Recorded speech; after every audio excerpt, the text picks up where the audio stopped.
Okay, so this is the lesson from Friday, March 2nd. So it's the rest of section 6.6, solving trig equations. Okay, so we are going to be using some algebraic techniques now to help us solve our trig equations. So this first equation, we have 2 cosine theta plus 1 equals to 2. This is a little more complicated than the other trig equations we are solving, but really we just need to isolate cosine of theta first. So if we subtract 1 from each side and then divide by 2, we are now just solving by inspection. So where from 0 to 2 pi is cosine equal to 1/2. That would be at pi over 3 and 5 pi over 3. Done. Okay, this is what we call a quadratic trig equation. So you can either let sine equal to u and then rewrite this as, if you say let u or some variable equal to sine theta, and then rewrite this as 2u squared minus u minus 1. That's sometimes easier to determine how to factor. Or you guys had to factor trig expressions when we were verifying identities. So this is 2 sine theta. This has to be sine theta. So it'll be plus 1 minus 1, like that. So now, by the zero product property, remember a times b equals to 0, a is equal to 0, or b is equal to 0. This means that 2 sine theta plus 1 is equal to 0, or sine theta minus 1 is equal to 0. So sine theta equals to negative 1/2, or sine theta equals to positive 1.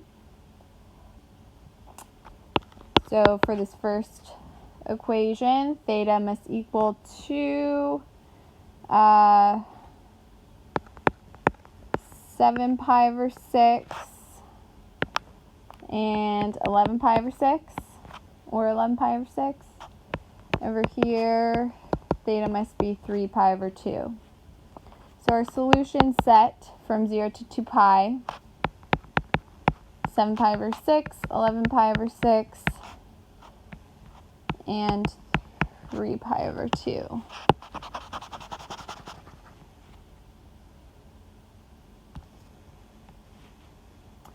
Okay, now we cannot always solve trig equations by inspection, referencing the unit circle. Sometimes we have to use the inverse trig functions, and then we can use our calculator to help us approximate what those solutions are. Okay, so if you think back to Algebra 1, when you're solving quadratics, you usually attempt to solve by factoring first, and to do that you need 0 on one side of the equation. So let's rewrite this with 0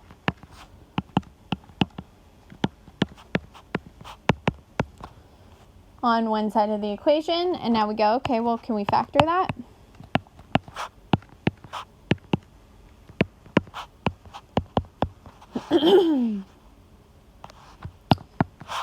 Minus 2 plus 3.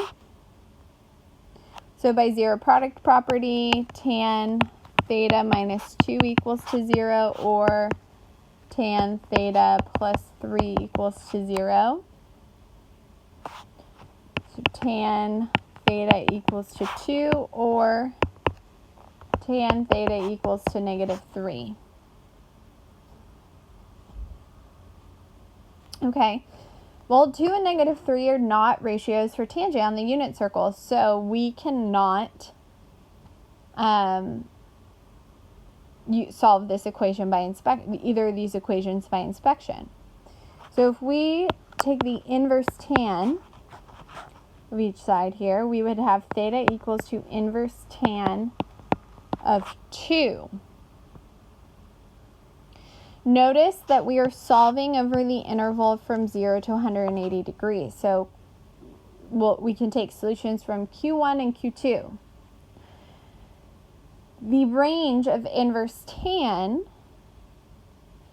is from negative pi over 2 to pi over 2, where negative pi over 2 and pi over 2 are not actually included in the interval, for in degrees, negative 90 degrees to 90 degrees, where the endpoints aren't included.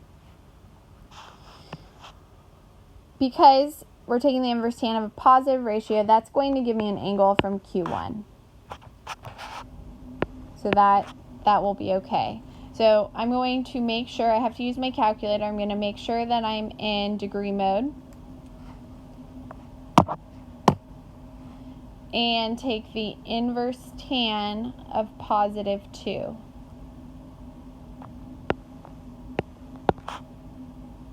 And I'm going to round to 4 decimal places.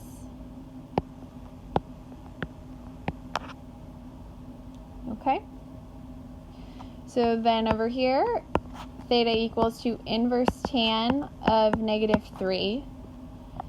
Now, because I'm taking the inverse tan of a negative ratio, I know I'm going to end up with an angle from Q4, a negative angle from Q4. And that negative angle will not be part of the domain that I'm solving this equation over. So if this, without even knowing what inverse tan of negative 3 is, if this gives me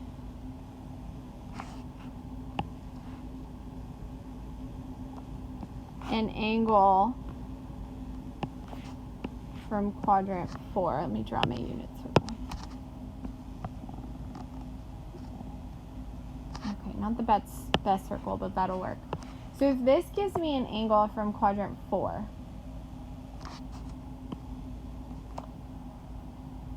a negative angle from quadrant 4,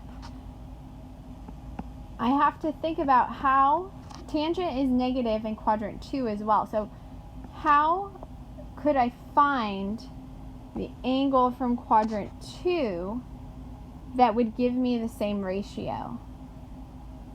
And I can do that by just adding 180 degrees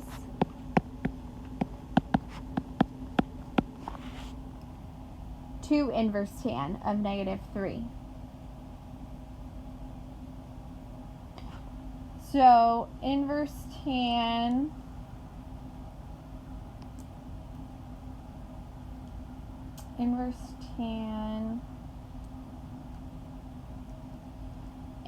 of negative 3 is actually negative 71.5651 degrees. So if we add 180 degrees to that, that puts us at 108.4349 degrees. So we have two solutions to this equation.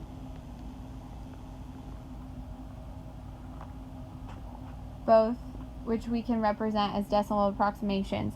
Our exact values for our solutions are inverse tan of 2 and inverse tan of negative 3 plus 180 degrees. Inverse tan of negative 3, remember, is outside of the domain.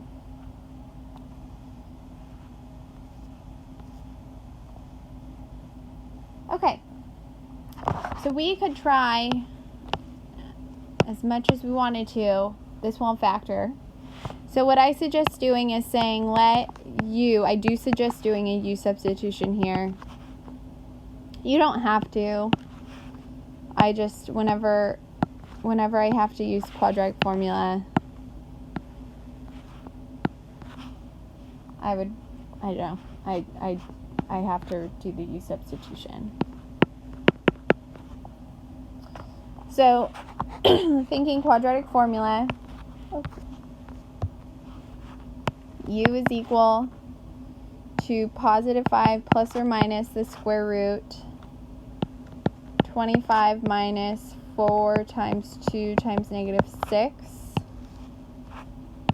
all over 2 times 2. So u equals 5 plus or minus the square root of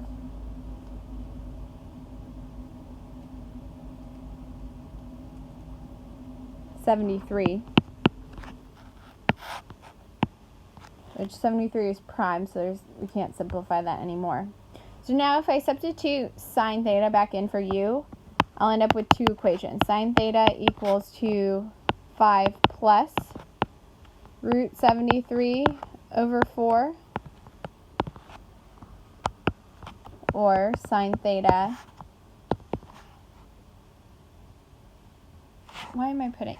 sine theta equals to 5 minus root 73 over 4.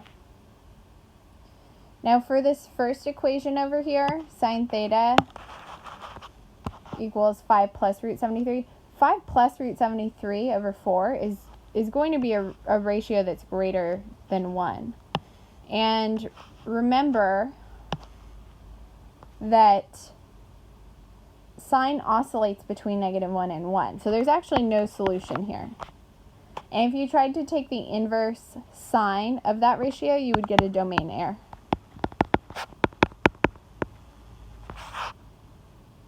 For when you take the inverse sine. Okay, coming over here, if we take the inverse sine of each side,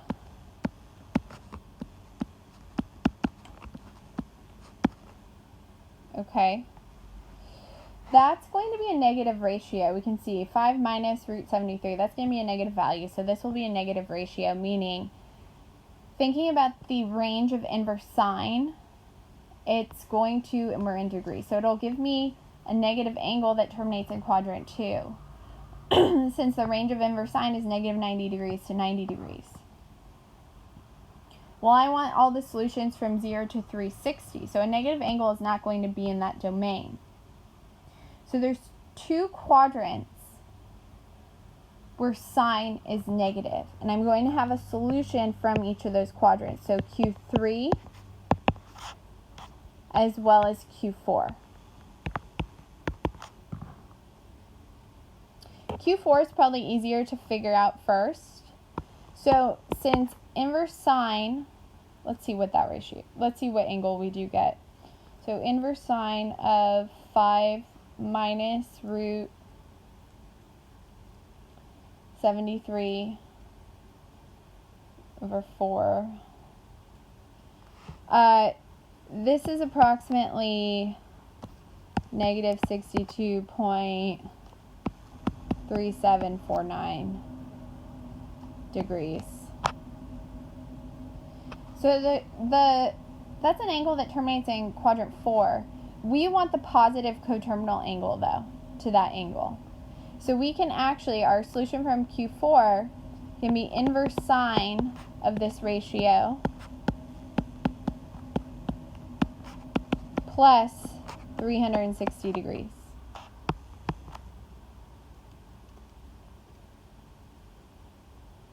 Which is 297.6251 degrees. So that's my Q4 solution. And if I draw, sometimes it helps to think about the picture here.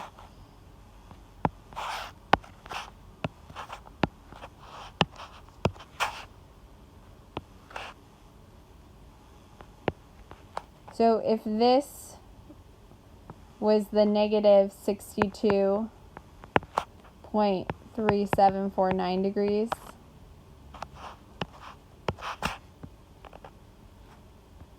we added 360 degrees in order to get this angle. We want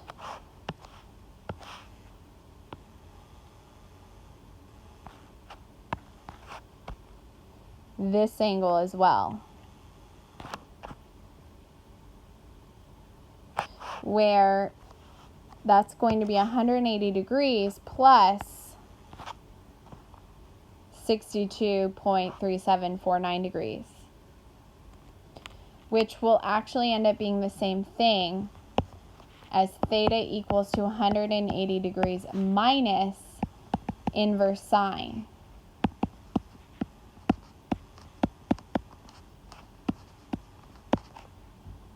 Since inverse sine is a negative angle, if we subtract that negative angle, that ends up being 180 degrees plus the 62.3749 degrees.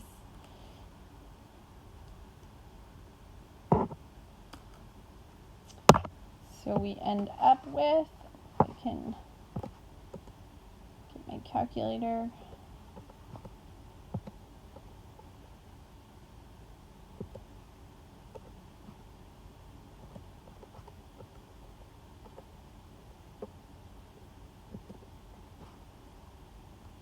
We get approximately 242.3749 degrees.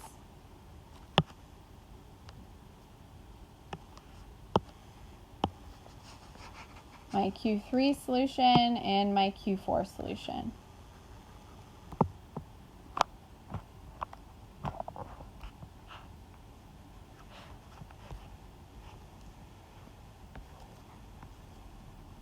Okay, sometimes we have to use trig identities to help us solve equations. Or they will help us rewrite the equation in a simpler way. Okay, for this first one, sine minus cosine equal to 1. Sine of x minus cosine of x equal to 1. There's not really an identity we could use, so when you're stuck, you could always think about squaring each side. The thing is, when you square each side of the equation, because that's not actually a property of equality, you end up having to check for extraneous solutions. It's the reasoning for, like, if we started with the equation x equals to 4 and decided to square both sides, we get x squared equals to 16. Well, then if we took the square root to try and get back to x, we would have x equals to plus or minus 4. Where negative 4 is actually an extraneous solution because our original equation was x is equal to positive 4.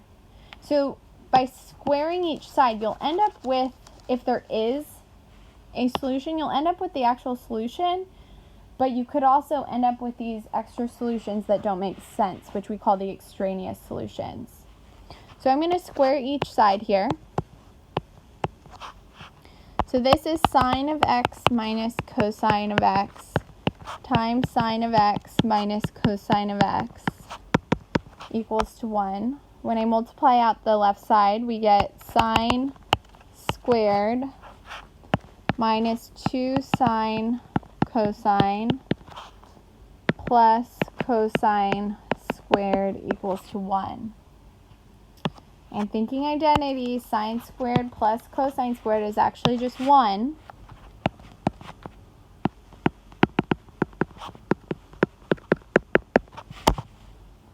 So if we subtract 1 from each side, we get minus 2 times sine cosine equals 0. Now, 2 times sine times cosine, remember, is sine of 2x. So you could always use the double angle identity and then solve that equation. So you would have negative sine of 2x equals to 0, where you can divide out the negative. I'm just going to I'm right here going to apply zero product property. So sine of x equals to 0 or cosine of x equals to 0. X equals to 0 or pi. And x equals to pi over 2 or 3 pi over 2. The thing is, we have to check.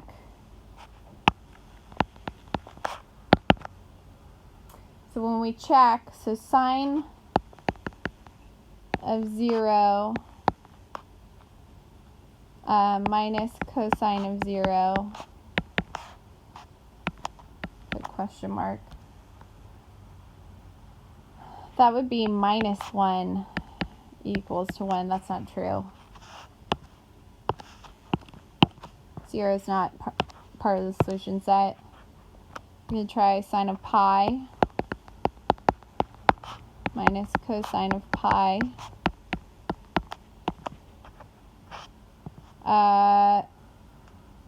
That would be Oh, that would be 1 equals to 1. That works.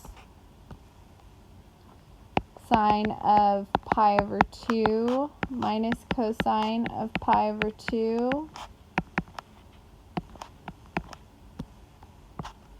That would be 1 equals to 1. That works.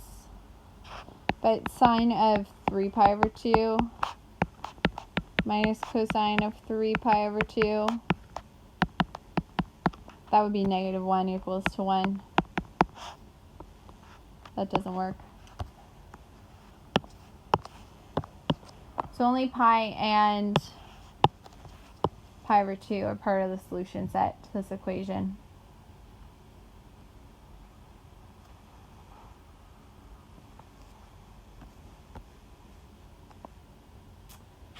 Okay, so the trig identity that sticks out to me is that sine of 2x is 2 times sine times cosine. Please don't say divide by cosine on each side of the equation. That's kind of like if you had the equation x squared equals to x, saying divide by x on each side, you'll lose part of your solution set. You need to get 0 on one side of the equation. You never divide by an unknown. So 2 sine of x cosine of x minus cosine of x equals to 0, where we can factor out cosine.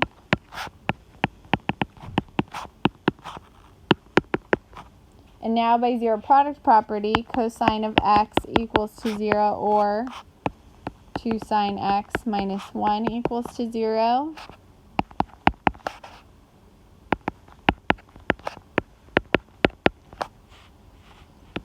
This is sine of x equals to 1/2, so x equals to pi over 6, or 5 pi over 6.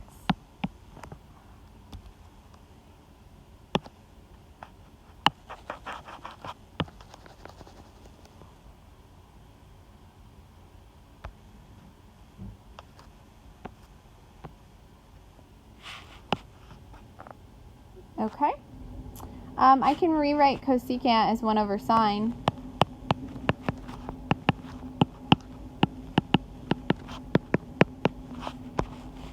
And then you can either get a common denominator and then multiply by sine on each side, or I'm just going to right away multiply by sine on each side of the equation to get rid of that fraction. So we'll have sine squared plus 1 equals to negative 2 sine. Get everything on one side of the equation.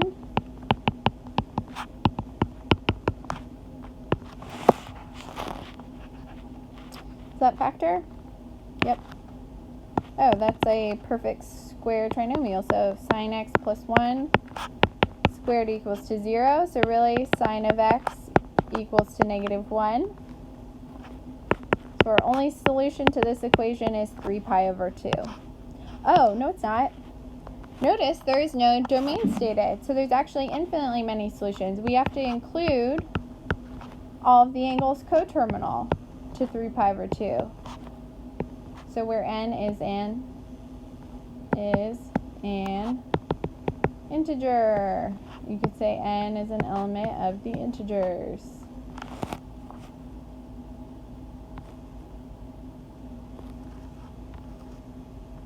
Is this the last one? Yep, last one. Okay. So because we have mixed cosines and sines, I know I can replace cosine squared using the Pythagorean identity. I can rewrite that as 3 times 1 minus sine squared.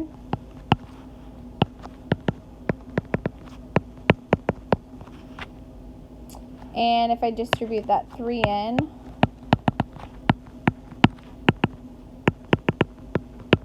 let's subtract 3 from each side. So cleaning this up,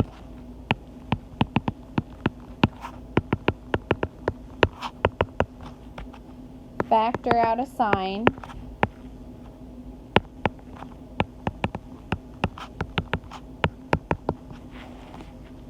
and then by zero product property. sine theta equals to 0, or negative 3 sine theta plus 1 equals to 0. This one's easy. Theta is equal to 0 or 0 degrees or 180 degrees. For this guy, we would have sine theta equals to positive 1/3. 1/3 is not on the unit circle. So if we take theta, inverse sine of each side, we have inverse sine of 1/3. We're solving over the interval from 0 to 360, so we have to think, okay, sine is positive in Q1 and Q2. So we'll have a solution from Q1, and we will have a solution from Q2. The solution from Q1 is just inverse sine of 1/3. Right? Thinking about the range of inverse sine.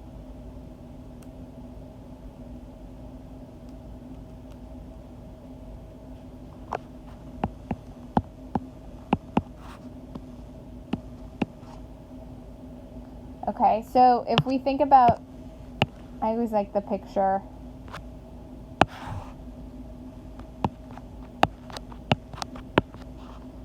So if this is our Q1 solution, that's 19.4712 degrees, won't our other solution be this angle,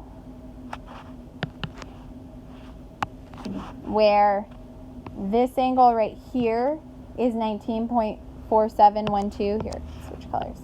So we want to know what that angle is. Well, that angle is just 180 degrees minus that 19.4712 degrees. So our solution from Q2 is inverse sine,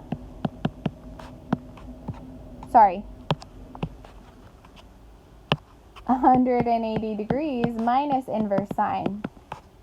So just like before, when we were solving for over the interval from 0 to 360, we had another one where we did 180 degrees. To get the solution from Q3, we did 180 degrees minus the inverse sine of the negative ratio.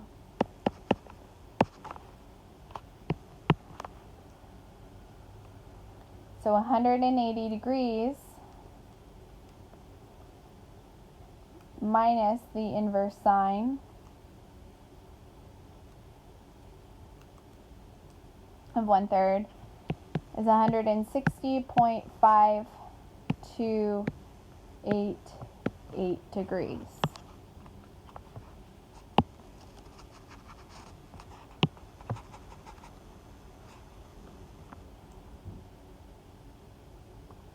So if you're solving over the interval from 0 to 360 or 0 to 2 pi, and you're using inverse sine, your solutions are always going to be inverse sine, and if you needed, you have to think about what inverse sine, like what kind of angle it's going to give you, positive or negative, based on the range of inverse sine.